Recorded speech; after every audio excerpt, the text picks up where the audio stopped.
Salut, c'est Liliade pour une tier list de mes animés préférés. J'ai mis que 3 barèmes parce que j'arrive pas à les classer en vrai.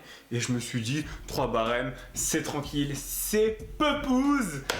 En tout cas, on va commencer par le premier barème, c'est le somptueux, c'est le meilleur animé de tous les temps. Et je vais expliquer pourquoi. Kokoro, le Kokoro ça vient du cœur, c'est mes animés préférés, donc du coup c'est des animés de cœur. Donc il y a d'autres animés qui sont extrêmement bien, effectivement, qui sont incroyables. Mais voilà, j'ai trié et j'ai pris mes animés qui me tiennent le plus à cœur, subjectivement.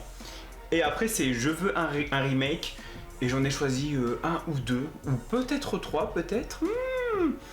Ou ce sont d'anciens animés, mais refaits au goût du jour. Moi j'en suis sûr que ça va faire un carton. Et donc du coup on commence avec les Monogatari, qui est dans le Kokoro. Et effectivement la série Monogatari est géniale. Je suis ça depuis des années et des années. C'est vachement cool, c'est percutant, c'est stylé. Enfin, la mise en scène, la façon d'animer, à chaque fois ça se renouvelle. Enfin, il a vraiment de vraies pépites.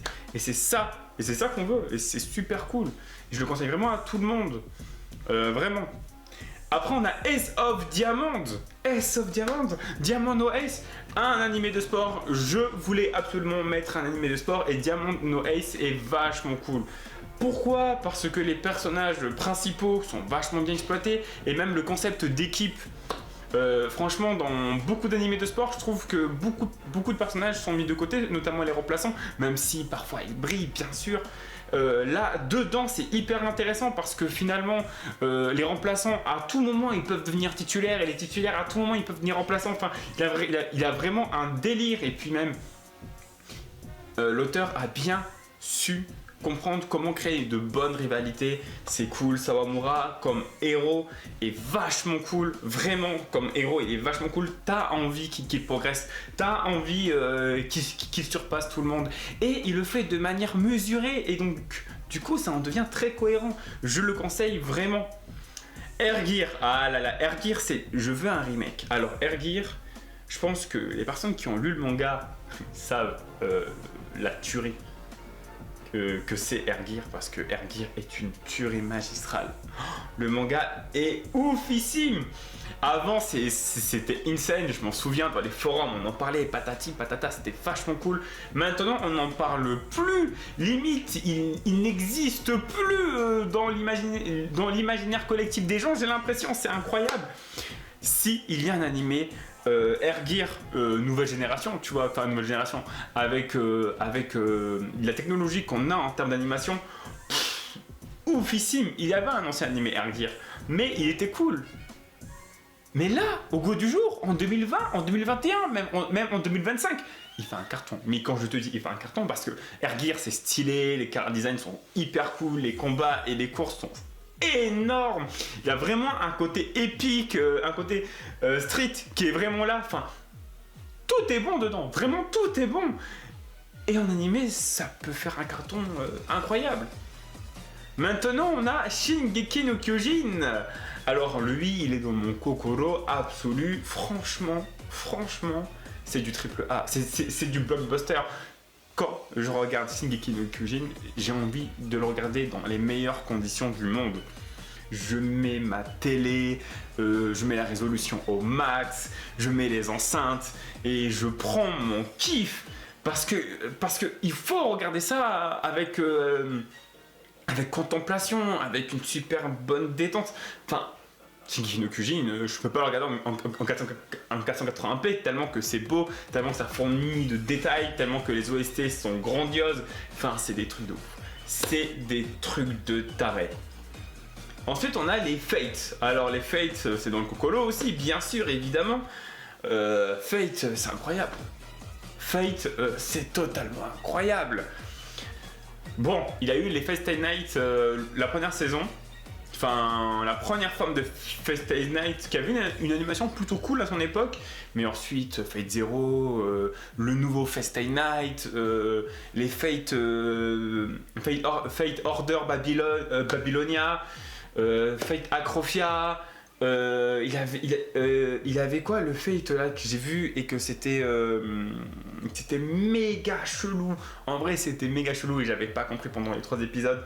C'est avec Nero, je crois. Incroyable. Ça aussi, c'était vachement cool. J'avais pris un pied dantesque à mater les Fate. Ça aussi dans les meilleures conditions parce que l'animation est dingue, c'est ouf, les OST, les combats dans Fate sont mémorables. Et l'OST, je m'en souviens de l'OST de Fate Night, d'un des combats finaux en fait, était complètement dingue. L'OST, même là, dans ma tête là, ah là là là là. Puis même les openings et tout, enfin ils sont cool. Hein. Là franchement, là aucune objectivité, moi je suis sûr qu'il est pas mort, on m'annonce un nouveau Fate, je suis là, j'ai vu le film à Paris et c'était complètement dingue, c'était oufissime ce Fate. Ah oui là le nouveau Fate là il était dingue, mais dingue. Ensuite on a Dororo, enfin attends c'est Doro, Doro. Alors là, c'est un nouvel animé qui est sorti en 2019 ou en 2020, je m'en souviens vraiment plus. Bref, un animé qui est vachement cool, hyper glauque, hyper fou, dans une folie totalement dingue en fait. Et c'est ça qui est vachement cool. Je voulais mettre un animé assez récent. Et je me suis dit pourquoi pas le mettre parce qu'il est vachement pertinent dans ses propos. À chaque fois, il y a vraiment de bonnes thématiques, mais tu t'ennuies pas, c'est vachement cool. Parmi tous les animés, c'est lui que j'ai accroché le plus en ce moment et... Oui, c'est un délire sans nom. Et voilà, je voulais simplement le balancer là. Et ça s'appelle Doro, Doro, au moins, si vous le matez. Je crois que je vais même faire une live reaction de l'opening et de l'ending, simplement pour que vous cliquiez et ensuite ça vous donne envie de regarder cet animé qui est nouveau. Apparemment, le manga, il est monstrueux. J'ai demandé à des potes, ils m'ont dit que le manga était vachement stylé. Et donc voilà, moi je le place ici pour un peu faire du volontariat. Je dis n'importe quoi. Durara, d'après les experts, Durara, vachement cool. J'ai jamais vu un quartier aussi organique. Même dans la mise en scène, tu vas suivre un personnage et puis la caméra de l'animation va tourner sur notre personnage et ça va raconter une autre histoire mais qui est en lien avec tout ce qui se passe. Enfin, c'était vachement cool. Tous les personnages qui sont ancrés dans Durara sont les personnages principaux qui ont leur propre histoire, ce sont tous les héros de leur propre histoire et j'adore ce concept. Ce concept est vachement cool, il n'y a pas vraiment de méchants ou de gentils, tout le monde travaille plus ou moins dans leur propre intérêt et d'autres sont hyper cool et hyper gentils bien sûr, mais il y a vraiment cette nuance de gris, il y a vraiment ce côté fou, ce côté thriller américain qui va parfaitement avec l'animation de Durara. Tout est bon. Après, MC Studio, ils avaient fait quoi, 91 Days ou 96 Days, qui était aussi une dinguerie. Ils ont fait Pakano aussi, hein, qui est clairement une dinguerie. Mais je voulais pas mettre un espèce de doublon, enfin, même si c'est très différent, vous me comprenez, j'ai préféré prendre Durara parce que beaucoup plus de saisons, des saisons très intéressantes. Je sais pas s'il est sur Netflix, mais en tout cas s'il est sur Netflix, je vous le conseille vraiment, il est vraiment dingue. Full Metal Alchemist. Ah là là, Full Metal Alchemist. Alors dans Full Metal Alchemist, je compte les 2 animés. Full Metal Alchemist, premier du nom en termes d'animation, bien sûr, qu'on a tous vu sur Canal+, au moment que ça a crypté, et là, paf, on avait Full Metal Alchemist, ah là là, dès ma tendre enfance. J'étais en CE1. J'ai compris la base de l'échange équivalent. Et je faisais grave mon mec intelligent, genre en mode, oui, tu sais, l'échange équivalent, patati, patata. Et tout le monde se demandait comment j'arrivais à lâcher certains mots et tout, patati, patata. Alors que non, c'était simplement Full Metal Alchemist.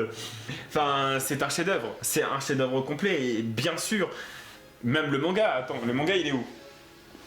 Attends, dis pas le manga? Attendez, il est passé où les mangas? Il est où mon FMA? Ils sont où mes FMA?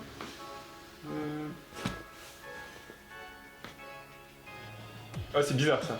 Bref, FMA incroyable, c'est du grandiose, c'est du grand art. Franchement, je valide absolument à 300%. Bon, vous connaissez tous FMA, ne vous inquiétez pas, il y aura une live reaction des openings de FMA, bien sûr, évidemment.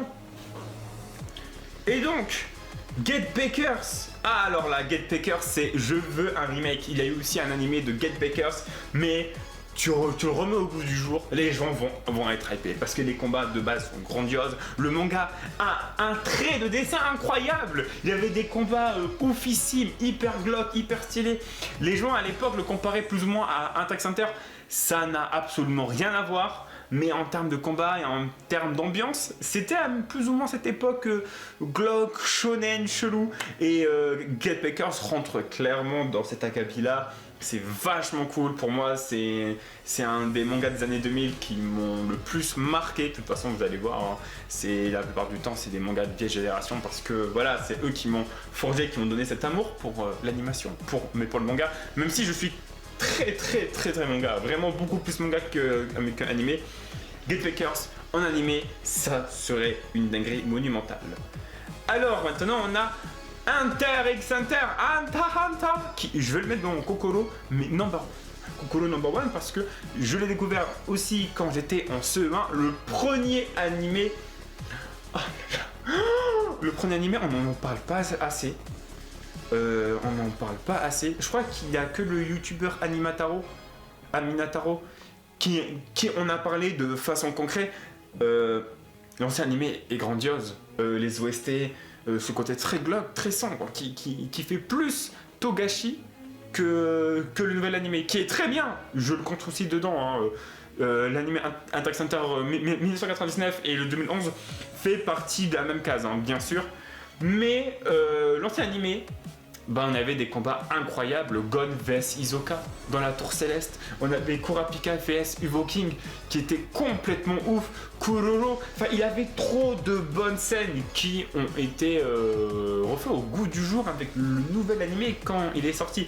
D'ailleurs le nouvel animé, je m'en souviens, ça commençait très mal et les gens avaient grave gueulé parce qu'ils censuraient un max au début. Après ils ont fait une pause. Ils ont fait une pause de 1 semaine et ensuite ils sont repartis dans une vibe, on arrête de censurer, on va faire du lourd. Bon, ils ont censuré quelques petits trucs, mais voilà, ça ne gâchait pas le visionnage. On retrouvait le Hunter x Hunter viscéral qu'on aimait à l'époque. Et ensuite, quand j'ai commencé le premier animé Hunter x Hunter, ensuite j'ai enchaîné le manga. Et quand j'ai enchaîné le manga, c'était hyper incroyable. Parce que Togashi est génial dans son découpage, comment il amène certaines scènes et tout. Bon, le dessin, c'était pas incroyable, mais il sait maîtriser l'art. Il sait vraiment le maîtriser. Désolé que je bégaye. Je bégaye énormément, en fait, de base. Donc, voilà. Parfois, je bégaye pas. Mais là, je bégaye parce que je suis méga excité de raconter tout ça, en fait. Parce que c'est vachement cool. Inuyasha, waouh, Inuyasha, chef-d'œuvre, ça fait partie aussi de mon enfance. J'aurais dû mettre aussi Samurai Deeper Kyo en je veux un remake parce que ça serait une dinguerie aussi. Mais Inuyasha dans le Kokoro parce que il a pas vieilli du tout. Ce manga n'a pas vieilli. Ah, les OST. Je répète toujours la même chose, hein. C'est vachement cool. Inuyasha, c'est un super bon personnage. Les personnages sont vachement édulcorés. Naraku comme méchant, parce qu'on parle de Muzan. Les gens parlent de Muzan dans Demon Slayer, qui est un très bon manga, hein, bien sûr. Mais Muzan, j'en suis sûr que la mangaka s'est inspirée de Naraku de Inuyasha. Comment c'est Inuyasha? Quand vous allez voir le méchant qui est Naraku, vous allez faire ah ouais, il ressemble à Muzan quand même, hein, ça se passe comment et tout. Naraku est le plus grand DFDP du Shonen Jump en termes de méchant. Bon, il a du Brando, Freezer et compagnie, mais Naraku quand même il fait quand même égalité. On n'en parle pas assez de Inuyasha. Inuyasha, c'est une vraie dinguerie et je vous le conseille. En plus, il y aura une suite de Inuyasha avec les enfants et tout. Je vous le conseille vraiment. Mob Psycho 100, un nouveau... Oula, j'allais dire une connerie. Mob Psycho 100, incroyable. Pour moi, c'est mieux que One Punch Man en termes d'animation. Je prends vraiment mon kiff. Là aussi, j'allume ma télé, je mets les enceintes, j'éteins tout. Et j'ai que l'écran. j'ai que l'écran pour regarder du Mob Psycho 100 parce que à ce moment-là, c'est une dinguerie. L'animation est vachement bonne. Tu prends un plaisir fou, tu te touches les tétons et tout. Enfin, c'est vachement cool. Planète, je vais le mettre dans le Kokoro, mais je vais le mettre aussi. Non, je vais le mettre dans. Je veux un remake. Pourquoi je veux un remake de Planète? Parce que même si l'animé, je le trouve excellent. De toute façon, Planète est un chef-d'œuvre. C'est l'auteur qui a fait. Vinland Saga. Vinland Saga, je vous le conseille, j'ai fait une vidéo de Vinland Saga sur ma chaîne.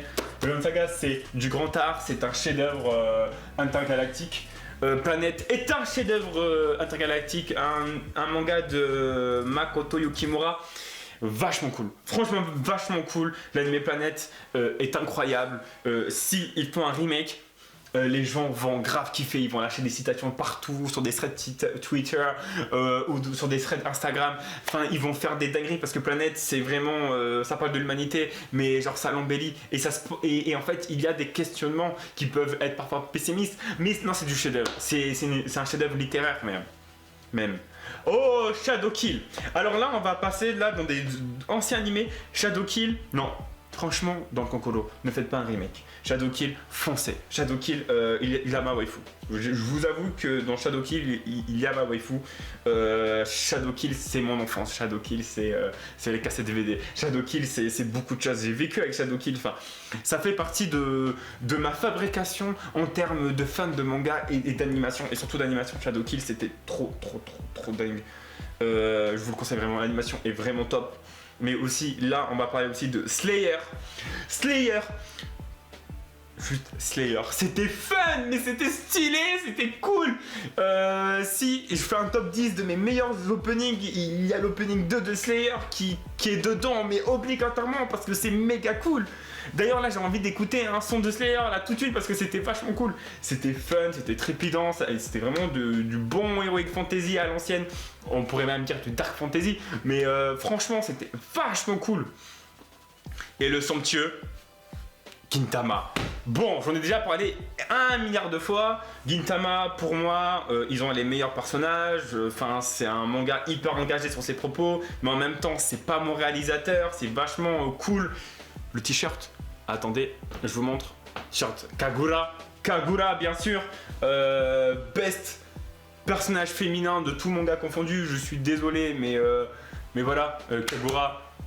J'aimerais bien avoir une fille comme Kagura, je le dis toujours, franchement je me taperais des grosses rigolades, c'est obligé, genre tu apprends des conneries et tout. Enfin Shinpachi, incroyable, mais vraiment incroyable. Enfin Gintoki Sakata, enfin toutes les scènes de Gintama sont cultes. Tu te tapes des barres, ils ont les meilleures scènes d'humour, ils ont les meilleures scènes de combat. Les animateurs de Gintama, ils prennent vraiment du plaisir. Enfin c'est incroyable, on peut en parler pendant 50 heures de Gintama. C'est ça le truc qui est fort avec Gintama. Même à chaque épisode on peut l'analyser, il y a plein d'easter eggs, enfin il se passe plein de choses même dans les openings, enfin les OST, enfin tout est cool. Tout est cool et tous les personnages servent à quelque chose et c'est incroyable. Et même les personnages qui sont gagas, qui doivent pas servir à quelque chose, ils sont dans cette histoire qui est Gintama et ça c'est incroyable. En tout cas voilà, c'est ça ma tier list. J'espère que vous avez kiffé et moi je vais vous dire à la prochaine. Salut.